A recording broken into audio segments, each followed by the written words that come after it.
Good evening, everyone, and happy Monday to you. It's a pleasure to be here with you. My name is Cyril Jefferson. I have the privilege of serving on High Point City Council, elected by the residents of High Point's first ward, but serving our citizenry at large. I am joined today by a number of other officials and leaders here from our community as we are hosting this virtual public information meeting in regards to rental and utility assistance for High Point residents and residents throughout Guilford County. In just a second, we'll get into introductions. Before doing that, I want to acknowledge the organizations that are making this event possible. This event this evening was the brainchild of Resilience High Point. The chairman of that board, Dr. Patrick Harmon, who will be introduced in just a little while, is here with us, and that organization is one that is a collaborative one that seeks to sort of solve those gaps that go on here in our community. And during his introduction, we'll ask Dr. Harmon to say a little bit more about that. This event and really this entire initiative that we're talking about in regards to $7 million+ in assistance is only possible because of Guilford County government. And for that reason, we will ensure that our county commissioners who are here with us will have a chance to not only introduce themselves, but give us some background on the direction that went in this. And we're so excited to have them as well. And then also the City of High Point government, who's doing all types of activities to collaborate on this, including promotional, Zoom video, the administration and whatnot. Those who are watching live on YouTube are watching from the City of High Point's channel. And so we're very grateful for our partners and collaborators, Resilience High Point, Guilford County, and City of High Point being able to make this happen. And so with that, we'll pass it around for some introductions just to ensure everyone knows who's who. And we'll start with Dr. Patrick Harmon. All right, thanks, Cyril. Thank you to everybody's joining in tonight to learn about this important information. So I'm Patrick Harmon. I'm the chair of Resilience High Point and also the executive director of the Hayden Harmon Foundation. And Resilience High Point is about a 2-year-old organization. It's a collaborative between nonprofit, for-profit, and municipal government to sort of develop integrated infrastructure to help families thrive in our community. So we're, as Cyril said, looking to identify the gaps and also getting information out to folks so they can be aware of what resources already exist in the community and to build upon those resources. That's the goal of Resilience High Point. So I'll let our county commissioners introduce themselves first. Mr. Upchurch. Good afternoon, everybody. My name is James Upchurch. I have the pleasure to serve District 6 on the Board of Commissions. This is my first term. I look forward to working with you and answering some of your questions this evening. Ms. Foster. Good evening. I am Carlvina Foster. Much like City Councilman Cyril Jefferson, I am elected from District 1, but I serve the entire county of Guilford as a county commissioner in my second term. I'm also this year very fortunate to serve as vice chairman of the board, and am so grateful for this opportunity to share information to our citizens tonight about this very important initiative that the county has dollars to be able to support. So thank you again, Resilience High Point, for hosting this informational session tonight. Thanks, Ms. Foster. Ms. Skeens. Good evening, Heather Skeens. I'm the Guilford County Department of Health and Human Services Director. Ms. Barlow. Hey, good evening, I'm Sharon Barlow and I'm the Deputy Director for the Department of Social Services. All right, thank you. Thanks so much, everyone, for being on the meeting tonight to share this important information out to the community. And Cyril, I'll turn it back over to you. Perfect, Patrick, I appreciate that. Many of us are aware, obviously here over the past 11 months, that in our community here locally, nationally, and around the globe, that we've been dealing with the COVID-19 pandemic. And that's not only had ramifications for many of us with regards to health concerns or those family members and loved ones that we've lost, but it's obviously had a very serious economic strain on many. And so for that reason, we're so grateful that our Guilford County government was able to activate a certain amount of funds to support residents across our entire county. And so we're here in this event to ensure that High Point's residents can understand how to access that. And we've got a series of panel discussion questions. We'll go for about 35 or 40 minutes answering some of those questions, moderated by myself and Dr. Harmon. And then after that, we're going to answer the questions that we're receiving from you all. So if you're attending as a member of our Zoom panel webinar crowd, or if you're watching via the live stream on YouTube, you can let us know what questions, comments, and concerns are on your mind. Obviously, if you're on Zoom, you can send that via Q&A. If you're watching on YouTube live stream, you can actually send comments directly on the video. We have a team here with us, sponsored by the City of High Point, who's monitoring that and will share that with us so that we can have those questions in real time and do our best to try to get those answered. This video is being recorded, and that's for the purposes of ensuring those who are not able to watch the video this evening, you'll be able to watch it tomorrow, and times after that, you'll be able to share it. This is very valuable information. As you'll find out, the applications are being reviewed starting this week, and so it's so important that as the money is beginning to be sent out to help those, that we can get into the hands of those here in our city who we feel needed. So with that, I'll start with our first panel discussion question for Commissioner Foster. And we'll ask, can you give us some background on how this program came about?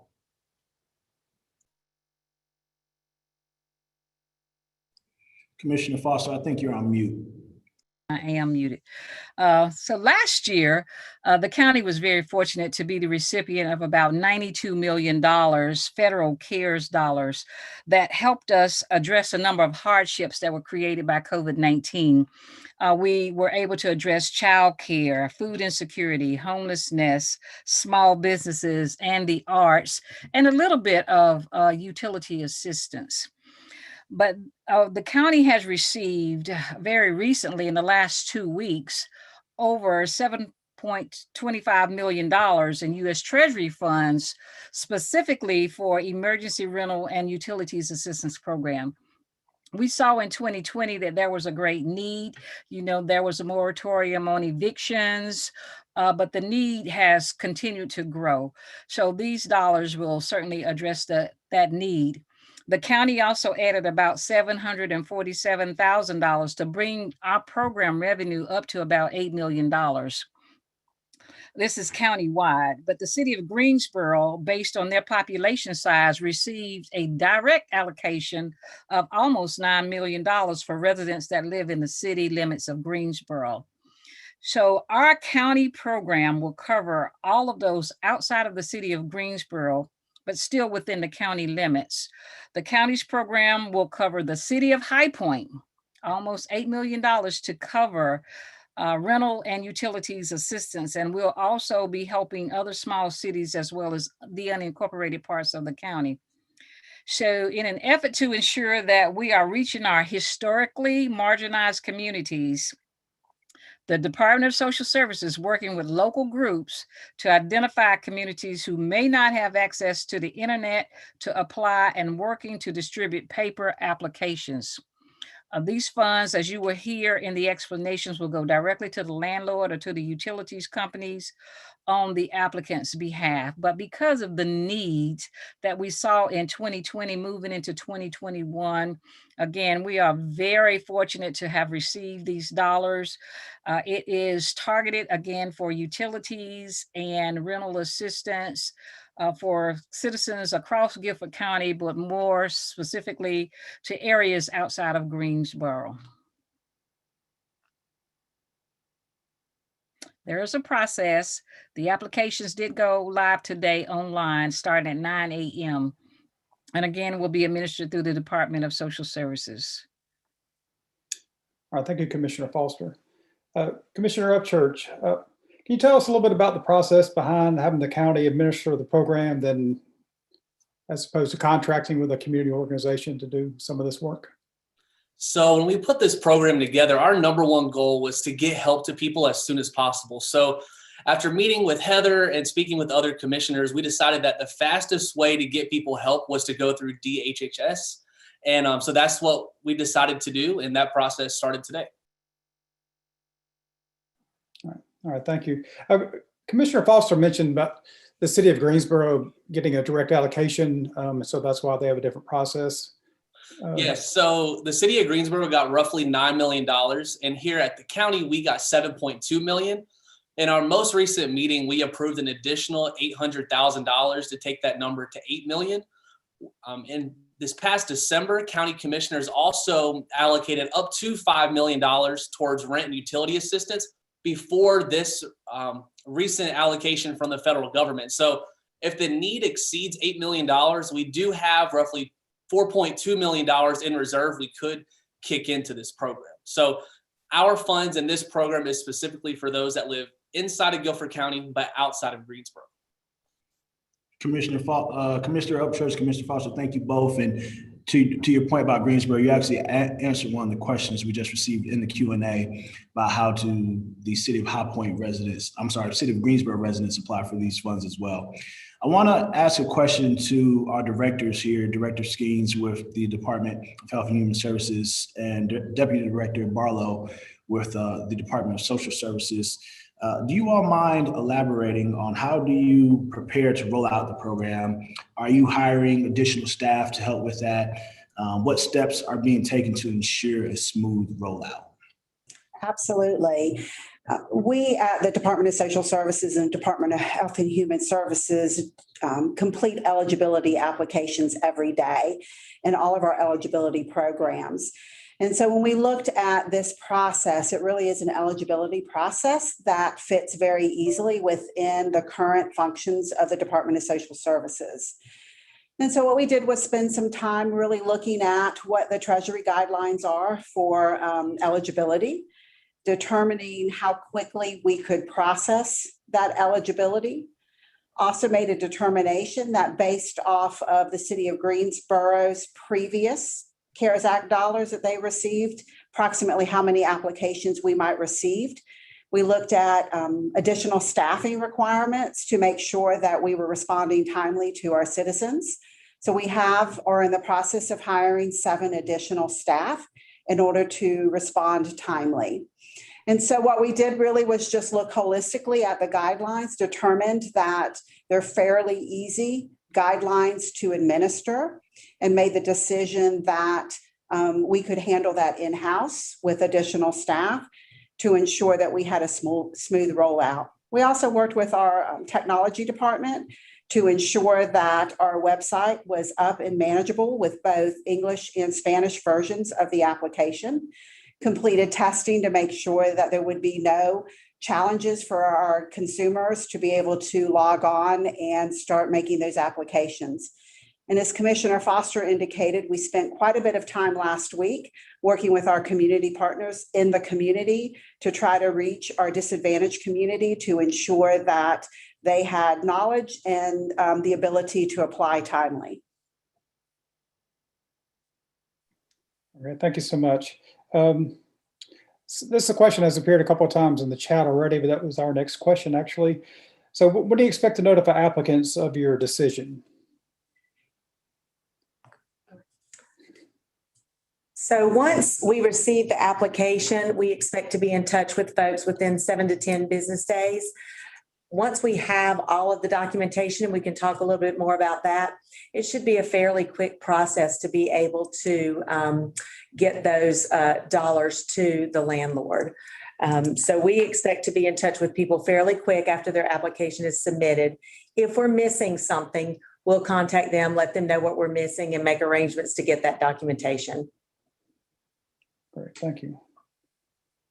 There are questions around why the city of Greensboro decided to run its own program. I'd like to ask maybe county commissioners if you all can elaborate on why it is that the city of Greensboro decided to run their own program. And then for those who are attending, perhaps they joined this webinar, if we could briefly tell them maybe they live in Greensboro and we just want to give them some information about that from our directors, Skeens and directors Barlow. If you all would maybe elaborate a little bit to them on how they can apply as well. So Greensboro was allocated money separate from the county. So they decided to run the majority of their program through nonprofits, where we decided to handle it internally. and they're expected to go live with their program sometime in early March. Yes, Cyril, I think that the application process allowed for any municipalities to apply for these dollars. So Greensboro just decided to apply on their own, and because they were awarded money, then they can run their own program. I'm assuming that the city of High Point could have done the same thing, but the city of High Point will benefit from these dollars and not have to go through that process, just as the city of Greensboro. And the city of Greensboro actually got more than Guilford County based on the population of people that they have in their city limits. And I would add to that, that we are working very closely with the city of Greensboro to ensure a smooth transition between the county and the city. Though they're not scheduled to go live until March, we have tried to streamline our applications so that they look very similar to each other. The city of Greensboro is prepared to accept any applications that the county receives within those city limits, and will hold those applications until they go live with their program in March. And likewise, if they receive any applications that fall outside of the city limits, they will forward those applications to us, and we will process those applications. Oh, that's great. Thanks so much. So will applicants be able to check on their status I guess either by calling or online if they haven't heard in 5 to 7 days? Yes, they'll be able to call and get an update on the status. There's not an ability to check that online. But again, this is a fairly simple eligibility process. So once we receive all of the documentation, we expect that we'll be able to move pretty quickly. And so there shouldn't be a need to go back and forth checking multiple times. Thank you. Dr. Harmon, if I could jump in here, Assistant Manager Greg Ferguson with the City of High Point did reach out to clarify that municipalities with 200,000 residents and more were eligible to apply. The City of High Point does not have that amount, so unfortunately we were not eligible to apply. The City of Greensboro is well over that amount. They were able to, and then of course Guilford County was able to as well, being over that amount. So just as a point of clarification. Yeah, thank you for that point of clarification. Absolutely.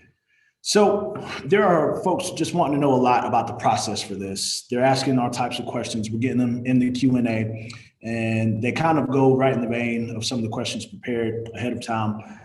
Is it possible for you all to maybe take some time now to walk us through the application process, maybe starting with what is the actual link to access the website, and then talking folks through the process of what they need to do to complete the application successfully, all the way through the process of hopefully hearing back from the county? Absolutely. The website is our guilfordcountync.gov, and there's multiple places on that website where you can see the information, the phone number to call. I'll give that to you now. It's 336-641-3000 to ask any questions, and that takes you to our call center, and we'll route that call to one of the staff that we have dedicated to this program. So you are able to go online and apply. You can also go online and print out an application and mail it in to us. As Heather mentioned and Commissioner Foster mentioned, we have been working with probably about 20 to 25 different community partners and given them copies of the applications. So if they're working with folks, they can print those out and do paper applications. Once a paper application is completed, it can be mailed to us, or it can be uploaded on the website as well. Or you can do the online application and upload the supporting documents. All of that can be done online or mailed in. So we are looking at determining eligibility based on the Treasury allows us to determine eligibility with income 2 different ways. So we can actually determine the household income for the calendar year of 2020, or we can use the current monthly income. If we use the current monthly income, we have to have documentation for 2 months, and eligibility must be redetermined every 3 months if we base it on current month income. If we base it on the calendar year 2020, we are able to provide up to 12 months of assistance. Some of the things that we will need are proof of residency, a driver's license, other official document. We have been talking with Faith Action House, and they have an ID program, and we can use that ID. I know that was one of the things that folks had questions about. We will need a copy of a rent statement or a lease agreement, and the utility bills, all showing the past due amount. So if it's a power bill, water bill, in High Point, those two come together, and we'll be able to process those the same way. We cannot pay utilities bills for internet or cable. That's not included in what the Treasury allows for this program. We'll also need income verification, and that can be pay stubs, it can be unemployment benefits, it can be letters from employers, and we'll need to document the hardship from COVID. So that could be loss of a job, reduction in income, additional significant cost. For example, if, with schools closed, there was some additional daycare cost or something that folks had to pay out more money than they were used to. So all of that can be used, and we'll work with folks on determining, if they don't have the standard kinds of documentation, we can work with folks on talking through what that looks like and how we can get that documentation. I can talk just a little bit about the eligibility, and all of this is on the application, the website, and the paper applications. And as several folks have mentioned, you do have to be a resident of Guilford County and not in the city limits of Greensboro. So everywhere else but the city limits of Greensboro in Guilford County. And again, the financial hardship due to COVID, that you're at risk of homelessness or experiencing housing instability. And of course, if you're behind on your rent, that would cause you to potentially experience housing instability. And that you've not received any rental assistance from any other federal program. The HOPE funds are one that some folks may have received. And so that could make you ineligible for these programs if you've already received those funds. Rent and utilities must have been current as of March 13th, 2020, and we can work with folks on that documentation as well. The other income eligibility guideline is that you fall within you're less than 80% of the AMI, and that chart is on our website for folks, and it's based on your income in conjunction with the number of folks that are in your household. So those are the basic documents we'll need and the basic eligibility requirements. All right, thank you so much. So I guess one of the questions, do you have to be a citizen of the United States to be able to receive assistance? Treasury does not have that as a requirement. Okay, thank you. Do you mind also answering, for individuals who have received HOPE dollars, can they apply for and receive assistance? Are they eligible for the program HOPE and this program being offered by the county? Not if they have received the HOPE funds. We do know that a number of folks applied for and were eligible for the HOPE funds, but for whatever reason, the landlord didn't accept those funds. So if they applied for and were eligible but didn't receive the funding, then they would be eligible for this program. Thank you. There's been a question about the cap. Is there a cap on what funds can be received? And also, someone asked, is it possible to submit an application in person at the DSS office here in the city of High Point? Yes, they can bring the application to the DSS office and drop it off. Yes. Our DSS offices are not open. They're still not open, but we do have individuals at the front, stationed at the front doors, and they will accept any application that is brought into the agency or brought to the agency. And the cap, do you want to address the cap? Yeah, is no cap in terms of dollar amount. But again, if we determine eligibility using the monthly income, we're only able to pay up to 3 months, and we'll have to redetermine eligibility every 3 months in order to continue to give funding. We have another question about, can the funds be used for finding housing? So yes, the funds can be used. You do not have to be in arrears. They can be used proactively. So if somebody needs to find new housing for whatever reason, that their new job is maybe a lower income than they had before, and they're not going to be able to, even with assistance, continue to meet that, make that rent payment ongoing, and they need to find a place that is less rent, then we can use those funds to do that as well. And we can also evaluate if an individual wants to move, is in arrears and wants to move into a different apartment.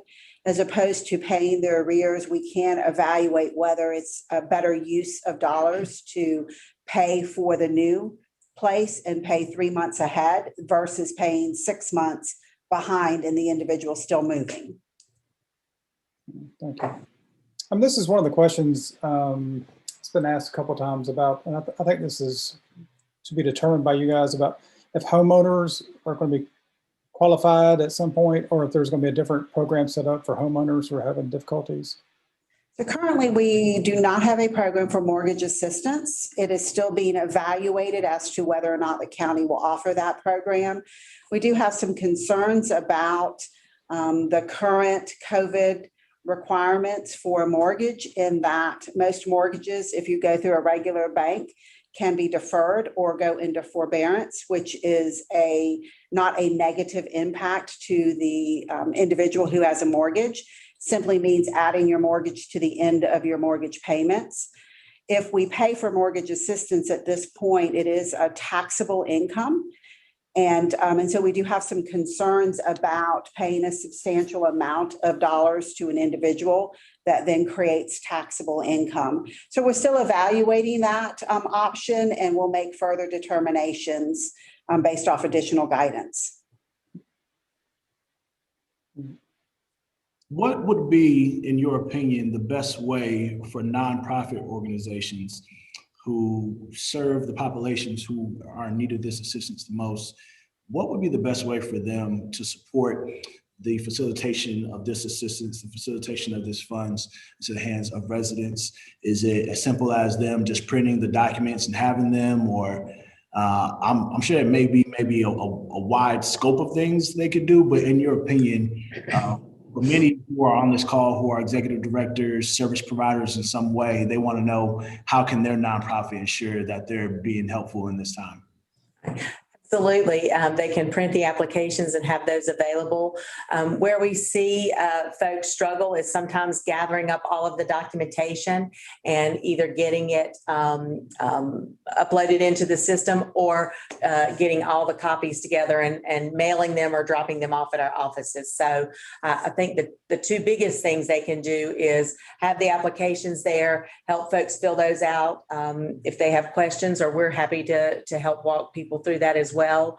And then getting that supporting documentation so that we have all of that together, because again, that's the fastest way for us to process those applications, if we have everything at once when it comes in.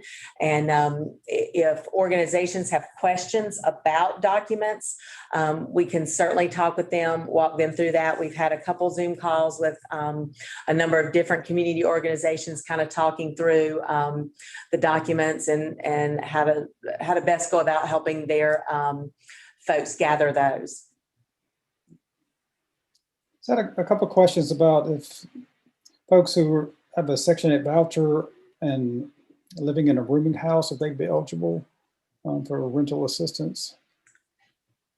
So we would have to look at exactly what that looks like. So our Treasury guidance on that depends on, if it's a housing choice voucher, public housing, project-based rental assistance, what of those? They would only be eligible for the portion that they paid if it's some kind of reduced income, those kind of things. So if there is somebody that has a situation like that, we're happy to talk through. Treasury guidance is a little vague. So if we get something that we don't really know where it fits, we have a number of contacts with this program, both at the state and the Treasury, that we can call and make sure that we're fitting it in the right category. Another question is kind of, do you have to be behind in rent or utility to receive assistance? Perhaps you've recently been laid off and you know you're going to get behind. Would you be able to qualify? We can pay proactively only 3 months. And so that would be one of those situations where we would have to redetermine eligibility in 3 months. Is there a timetable on how long the funds will be available? I know part of that has to do with, once the funds sort of run out, maybe that's part of it. But I think the question is, if there's not a cap on how much folks can receive, the question now becomes, how long can someone receive assistance? Yeah, so basically they can apply until the money runs out. I do want to let them know that we have set aside other funds to go towards rent and utilities if the need outweighs what we have put forward in this program. Thank you. There's a question in regards to the county's capacity to operate this new initiative and maybe be responsive to the demand that's going to come through. Questions around determining the amount of staff needed to make this happen successfully. If your employees are new, will they be the only individuals who will work on this intake process? Also, if the process, maybe if you're finding that there's a bottleneck somewhere, we know you all will look to address that, but will you look to continue to collaborate and partner with community organizations who can support and potentially help to deal with that bottleneck? Do you all mind maybe addressing sort of the capacity question here and what that looks like? Sure. And I think the short answer to that question is yes. So we evaluate our capacity on a weekly basis in all of our programs to make sure that we have staff aligned to the business need versus what we believe it is. And so that's something that we do on a weekly basis. And so we'll do the same thing with this program. We have eligibility staff, over 150, 200 eligibility staff, that if we have to realign for a period of time to be able to ensure that there's no bottleneck, we will have the capabilities to do that. We also know that if we have to hire additional individuals to help us with the bottleneck, we will certainly do that also. Our hope is with our community and our community providers that they will help us with the bottleneck in ensuring that the applications are complete and thorough, because that is often what causes us delays in processing eligibility, is that we get pieces of applications and we have to wait for those additional pieces to come in. And so what we're hoping is that our community providers will, when they're engaging with our individuals who need assistance, that they're helping go through that checklist to make sure all of those documents are uploaded at the same time, so that we don't have to track information and try to match information with applications and bills that may or may not be in the same individual's names. And those are the things that cause us to slow down.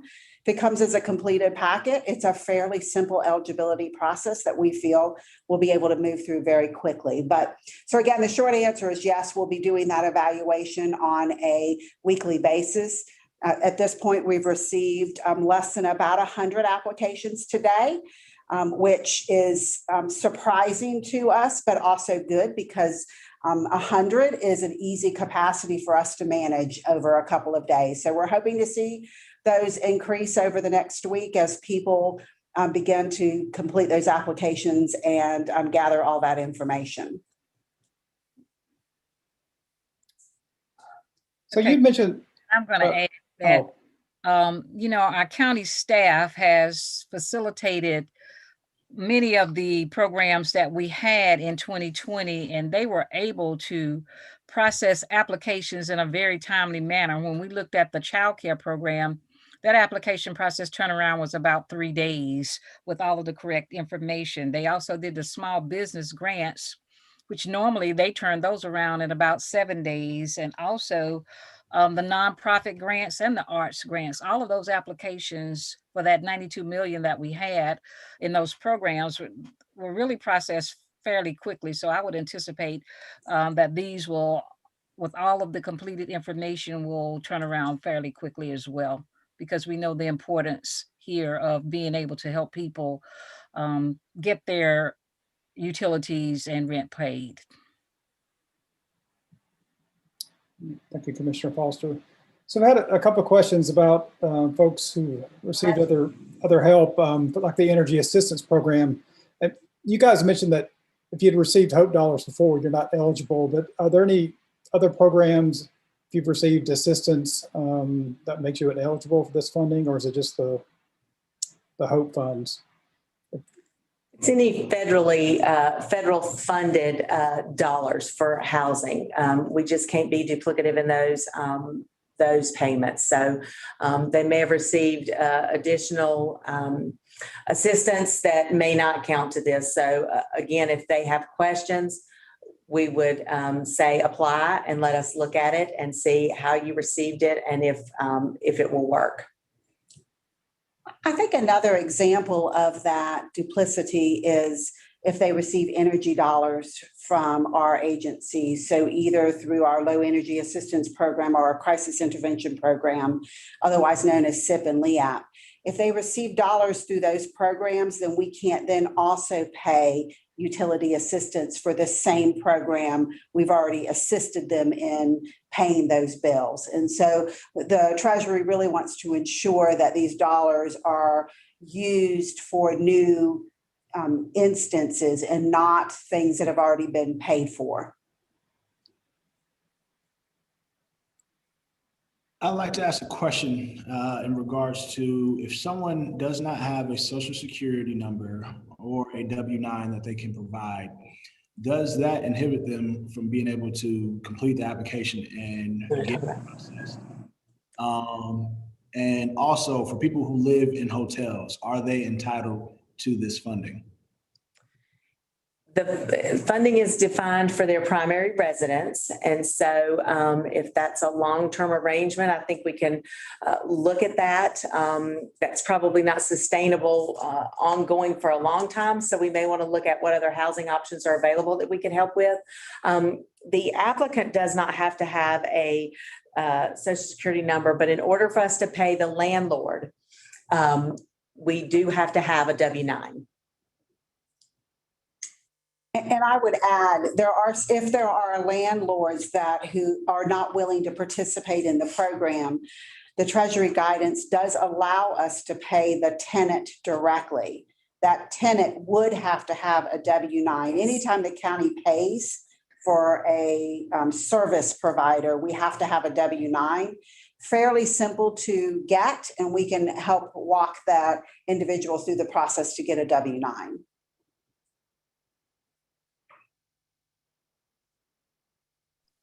And just for those who just joined, do you mind saying the name of the website and the phone number that folks can call and the address that folks can go to in person? Those 3 items of contact: website, phone number, and physical address. Do you mind just saying that again?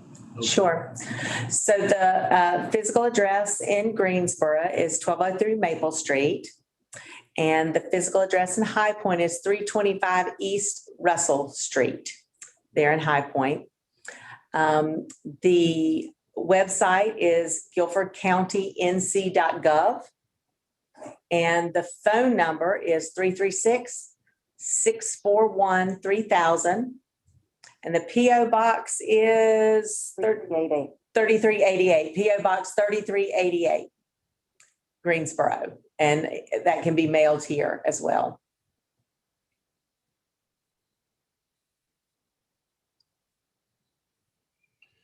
There's a question about those who may have issues with completing the application for various reasons, whether it is that there's a literacy or comprehension issue, And then someone even went further and asked, is it possible that maybe there's a demonstration video that can be live somewhere, sort of as a way to direct folks and show them exactly how to do it? You all mind talking through, I know we've talked a lot about capacity, we've talked a lot about the strategic planning that went into trying to ensure that this initiative has capacity to meet demand, but maybe just talking about those who would have the challenges when it comes to comprehension and just struggle with maybe completing these types of forms. What are the ways that we are attempting to meet that need and address that challenge? We can complete those applications over the phone, and if somebody needs additional help, then we can arrange to have somebody go through that application with them. Part of the conversations we've had with community partners, a lot of the nonprofit agencies touch a lot of people that we work with. And so if the community agencies, when you talk about what can they do, that's absolutely something that is helpful if they're already working with an individual or a family and can help fill that out.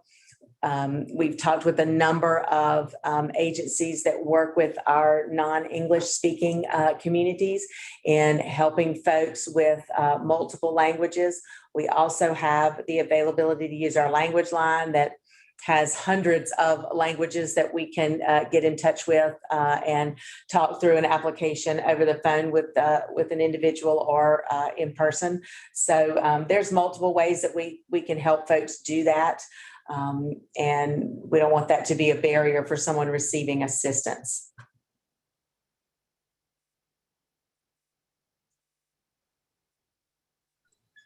I think you're muted, Patrick. Yeah, the classic Zoom thing.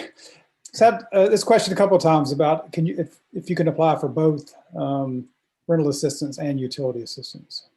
Yes, you can apply for either or both. And folks who, we talked just a minute about mortgages, folks who own their own home but need utility assistance, that's part of the program that they can absolutely apply for.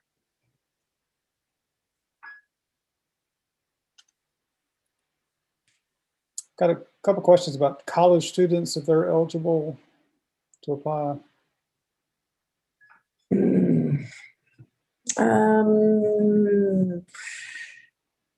I'm not sure we've had much guidance on that from the Treasury, but that is certainly something that we can submit to them and try to get some further guidance on.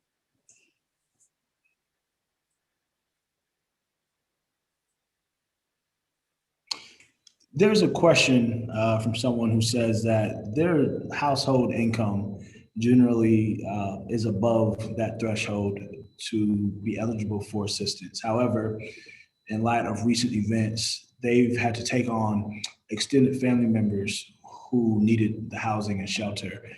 That's put a strain on their pockets, and they're having to deal with that, and they're wondering if they would qualify for this kind of assistance.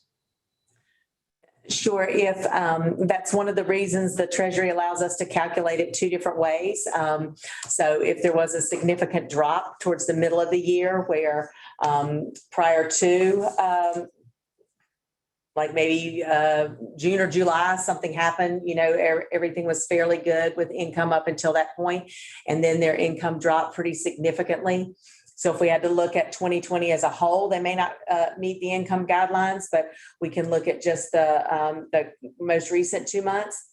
Also, the AMI is based on household composition. So if you've had to move in 2 or 3 different people, that also causes the income to look a little different. So that chart is on the website and on the application and goes up to 8 household members, but we can actually calculate up to about 22. So if folks have a family larger than what's on our website, then we can absolutely help them look at those income guidelines as well.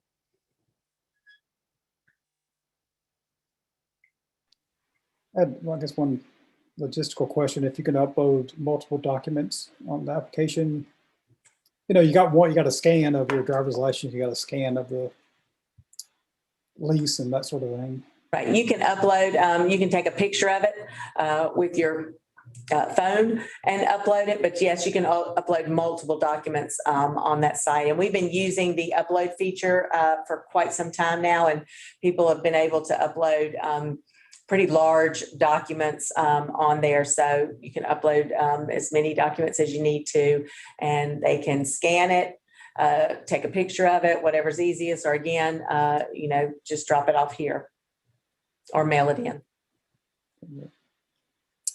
So we had one question about for those folks who don't fall under the COVID protocol or have, have the difficulty, not because of COVID reasons, what assistance is available to these residents? I guess either through the county or maybe the commissioners might have some thoughts for those kind of folks having a difficult time.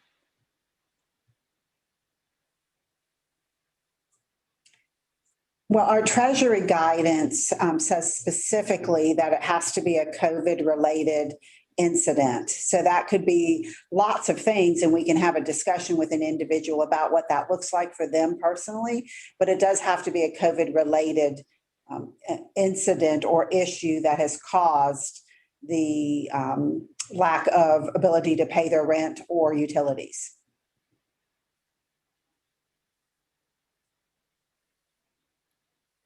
There's been a number of questions brought up, and I know we've asked about it a few times, but maybe if you all can talk through. I know that there is some range in your latitude to maybe shift how you determine eligibility, but we also know that there's a lot of restrictions given to you all based on the Treasury where these funds come from.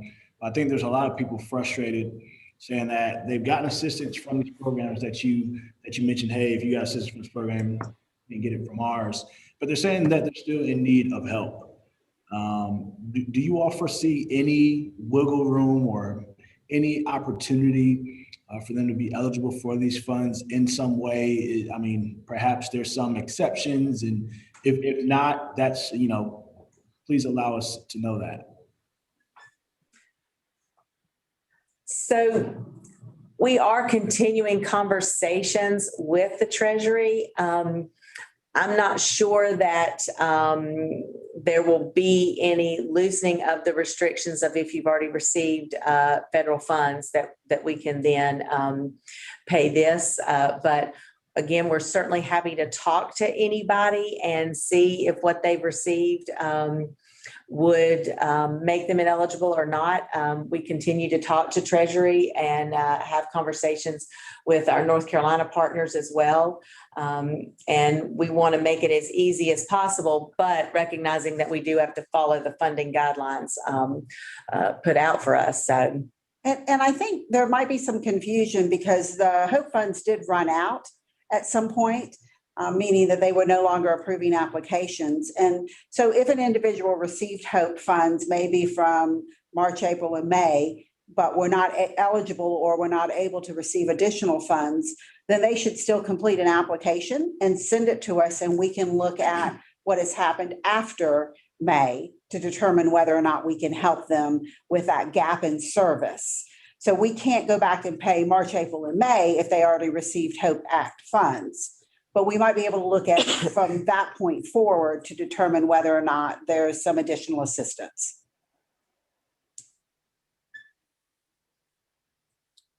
So there's a question about what kind of outreach efforts you guys are doing for underserved Hispanic communities in Guilford County.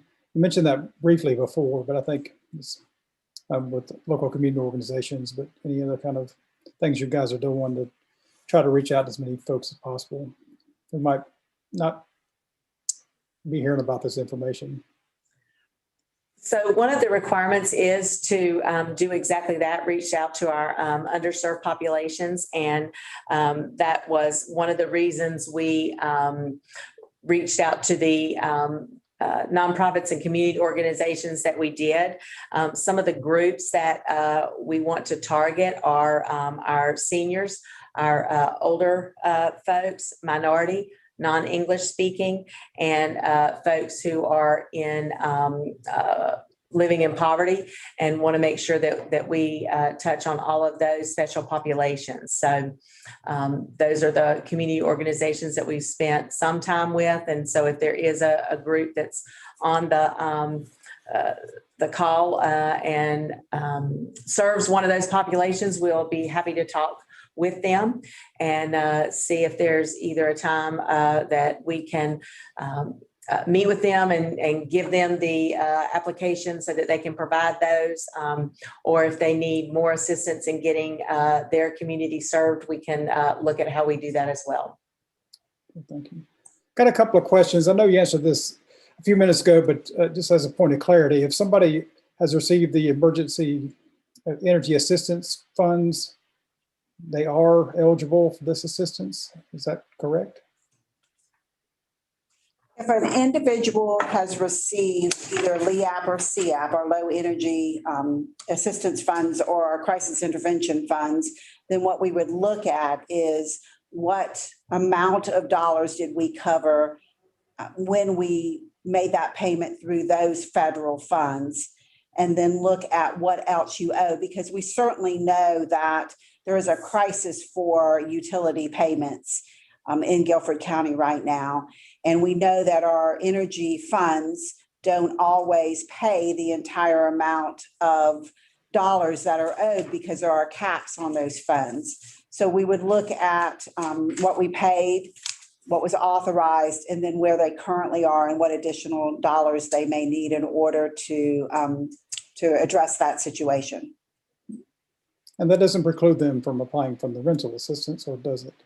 Correct, it does not. Okay, thank you.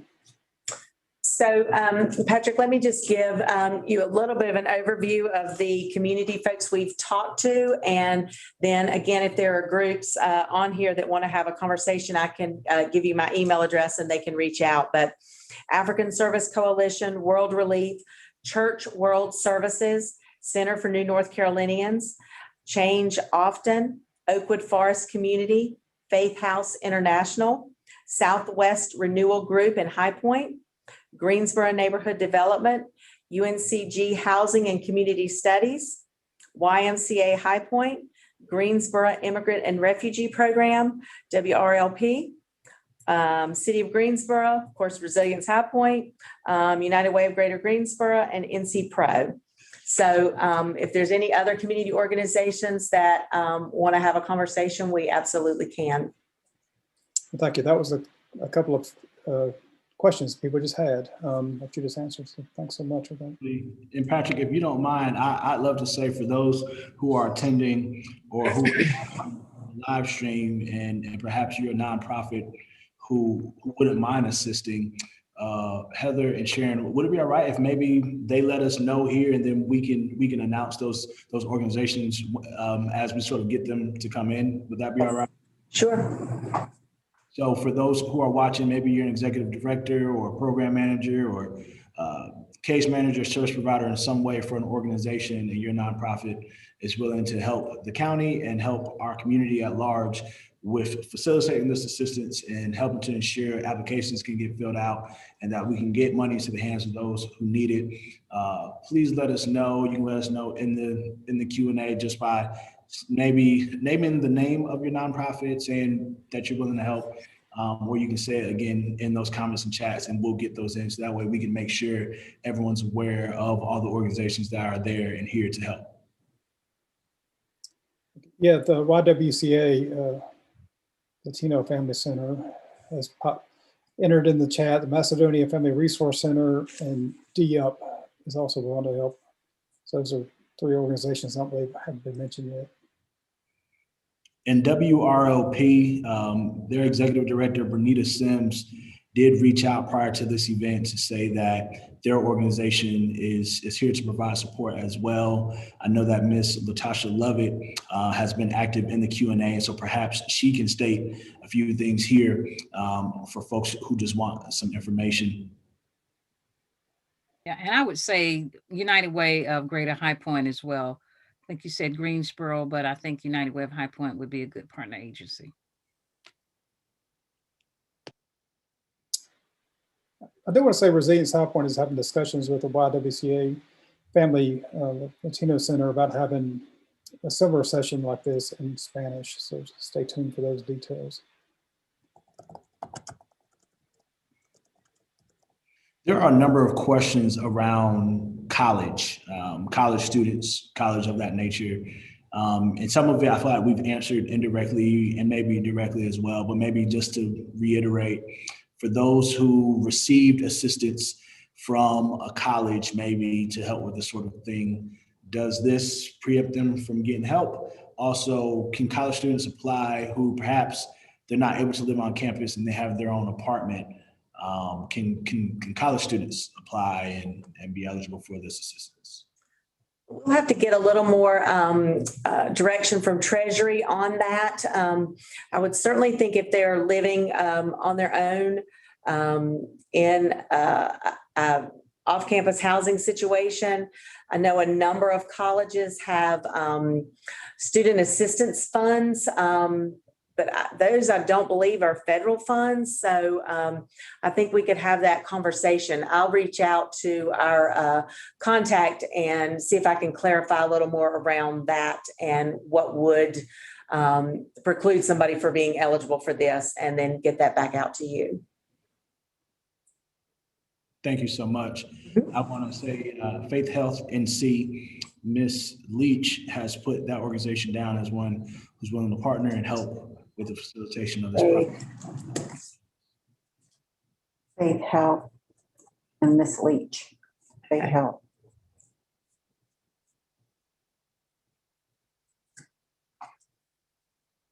Mr. Jefferson, will you be able to forward us the chat with the names? And it would be helpful if they had also included a phone number so we could reach out to them. Absolutely. We'll ask that if you're still here with us and you're able to put your organization down, put the name, point of contact. So for example, Macedonia Family Resource Center, I saw in the chat, Executive Director Dale McCormick would put his name down. And then Dale, if you could put the best phone number for our directors to reach out to you, I think that would be perfect. And I think if I'm understanding the way Zoom works, our team at the City of High Point, led by Ryan Ferguson and Director Hollis, you all are able to, I think, get save a file of the actual chat. So that way we're able to have that as a document. That way we're able to see all the questions that were given out and all the comments and statements and things of that nature. Right. And I can give you my email. It's S as in Sharon Barlow, BARLOW at Guilford County NC, all one word, .gov. And anybody can email me directly. All right, so we have one more question here. It says, if the disconnect notice is within less than a week from applying, how do we know if we have a chance to not lose our power and get assistance? If they have a disconnect notice and it's within a short amount of time, we do that all the time with our energy funds. So if someone lets us know that they have a cutoff within 2 or 3 days, then we can move pretty quickly on that. We can also call the utility company and guarantee payment. And because we work with all the utility companies in the area, most of them will take us at our verification that the county is going to pay that service. They would call the same number that you've given out before? Sorry, I didn't quite understand that. What would they call the same number that you've given out previously for that? Yes, and so what we would do is with an individual who has a cutoff notice, we would not only evaluate them for this rental assistance program and the utilities assistance program, but also for our energy assistance program. Oftentimes, if they have a cutoff notice and they meet the eligibility requirements, it's a better use of and stretching our dollars to pay for them out of our energy assistance program than out of this program. Thank you. Hey, Patrick, there are some folks with a few hands raised. I think we've got some time. We slated to go until about 7:45. And so I'm going to ask that our team with the City of High Point if you'll help us as we call on those names, if you'll send them up to either state their question or comment, so that way we can hear them and then proceed that way.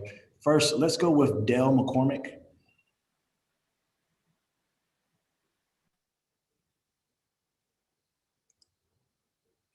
Hi, Dale. You had your hand raised. Am I talking or do you guys hear me? I mean, do you guys want me to We type hear it? you. We hear you, Dale. Yeah, we can hear you. Okay, so no, I didn't have a question. When you asked if we would be interested, I was raising my hand. I didn't really have a question.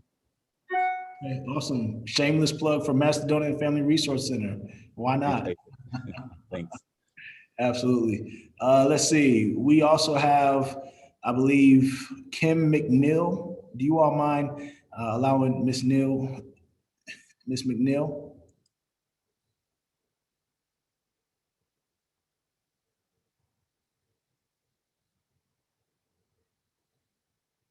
Hi, Kim.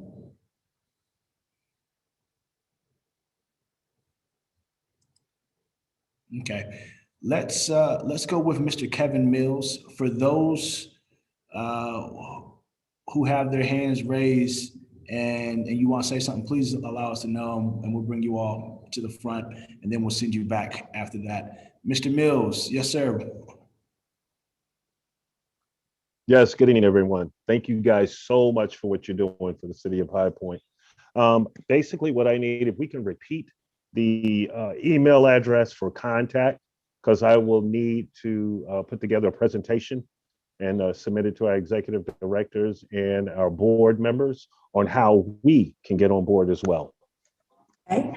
The email, you can email me at sbarlow, BARLOW, at Guilford County NC, all one word, .gov.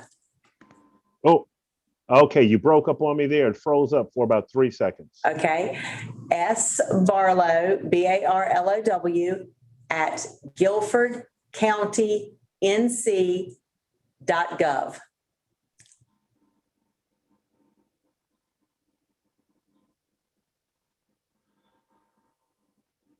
Mr. I Mills. apologize if you can hear me. It froze again. I'm going to repeat it back. sbarlow at guilfordcountync.gov. Is that correct? That's correct. Yes. Thank you again, everyone, for that you're doing for our community. We all appreciate it. Thank you. That's what you do. Can we have Mr. Joseph Austin be pulled up? I think he's got a question. Good evening, everyone. Can you hear me okay? Yes, sir. Okay. I have a two-part question. In the event that someone has accessed CARES funds through one of our local agencies for assistance with a service, can they access funding from Guilford County for a service not addressed previously, i.e. received utility assistance, but now are in need of rental assistance? And the second part to that is, if a person in High Point received assistance, but it was at a level that does not meet future needs, can they also reapply? Can they also apply? The short answer is yes.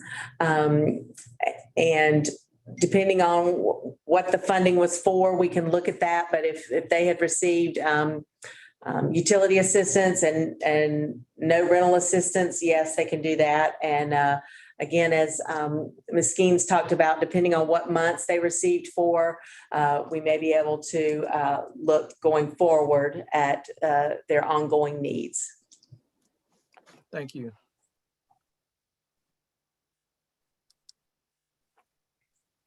All right. I do believe that's all we had as far as hands raised. And at this moment, I've not received any extra questions that we've not answered. Maybe make some space and time as we have a few minutes left for this. Maybe if our commissioners have any comments that they'd like to provide after all of that information, if our directors have any questions or comments that they'd love to provide, please please go ahead and take this opportunity to do so.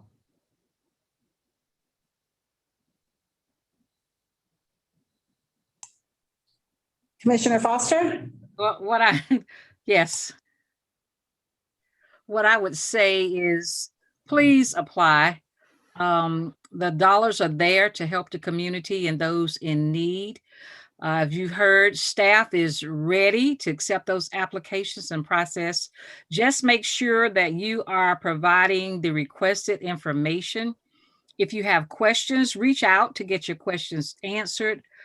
Don't sit back and assume that you won't qualify or be eligible to receive any assistance. Complete the application process.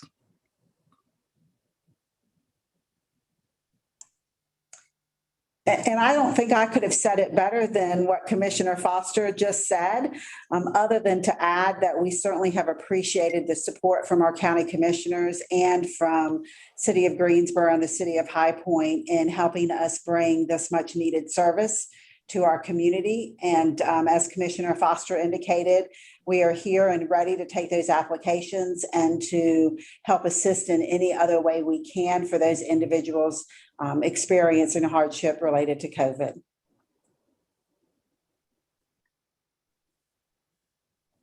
I think Commissioner Foster covered it. Please apply regardless of whether you think you'll get accepted or not. Please apply. I also want to give a quick shout out to Commissioner Cook. She's not on this call, but she did play a part in helping with this utilities and rental assistance program. Once our new board got sworn in the first meeting, this was our #1 priority. So I just want to give a shout out to her and thank Heather and her staff for putting this together. And also, if we run out of funds, we do have a safety net to release more funds into the community. So please apply. If we run out, we have some left. And if you have any questions, please feel free to email me. I know Commissioner Foster will be glad to receive your emails too. So if you have questions, please feel free to ask. We're here to serve you. And I also want to thank Cyril and Patrick for putting this together. Without y'all's help, we wouldn't be able to do this. And I also want to thank the staff with the City of High Point for allowing us to have this event and educate the community on what they can do to get some help.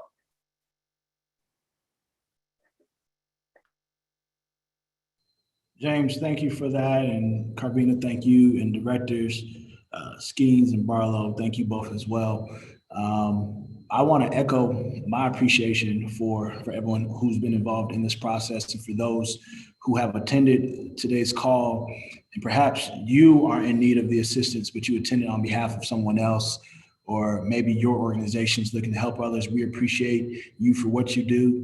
I can say, and perhaps I can speak for every elected official who's on this Zoom call, that quite frankly, it takes an entire village for us to do the work that we do.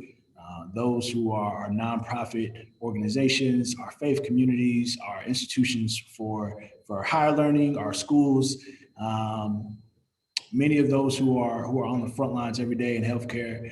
We're so grateful for the work that all of you are doing. And it takes all of us doing it together. And we hope that you won't hesitate to reach out. We want to ensure that we can get this into the hands of as many folks as possible.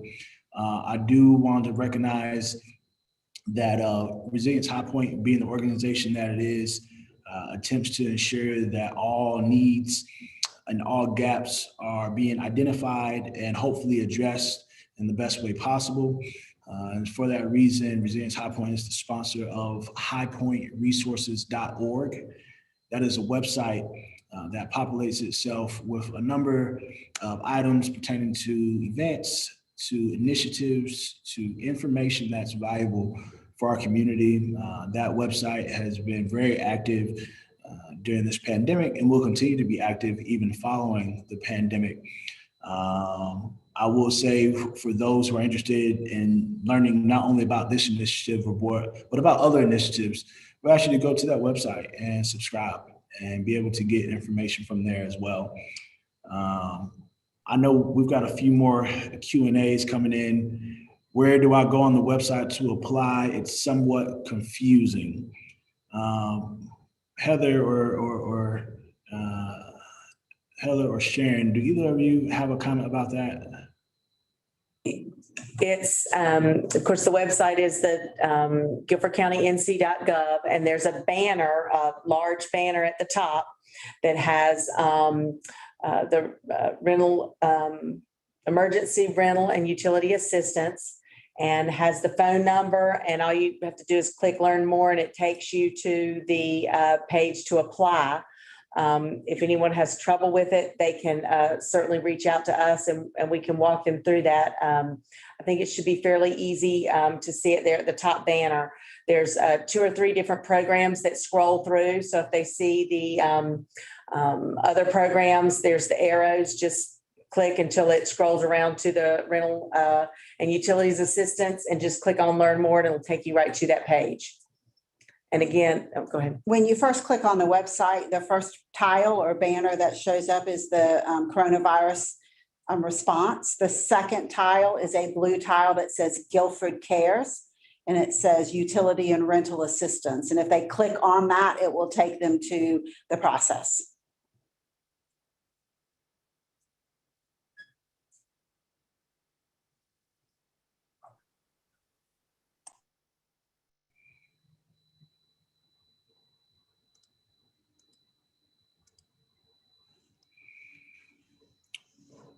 All right. Well, if there's no other comments, Patrick, would you like to have the final word? Sure. Again, I want to thank everybody for being on this call tonight. I think it's really valuable information that we were able to get out to the general public. I appreciate the commissioners and their efforts to make this happen in the county. As you can tell, this is like yeoman's work to make something like this happen, and I have deep appreciation for what Heather and Sharon have put together to make this as smooth as possible for our community. So really, I'm grateful to you two for all the hard work you're putting in and your efforts and energy and outreach, so we can get this out, information out to as many people as possible. So I mentioned earlier, we are talking with the YWCA here in High Point about doing a Spanish version of this, so stay tuned for details about that. And please do apply for the assistance that the commissioner said. So I hope everybody has a safe night, and everybody stay safe out there. Thank you. Good night, everyone. Take care. Thank you.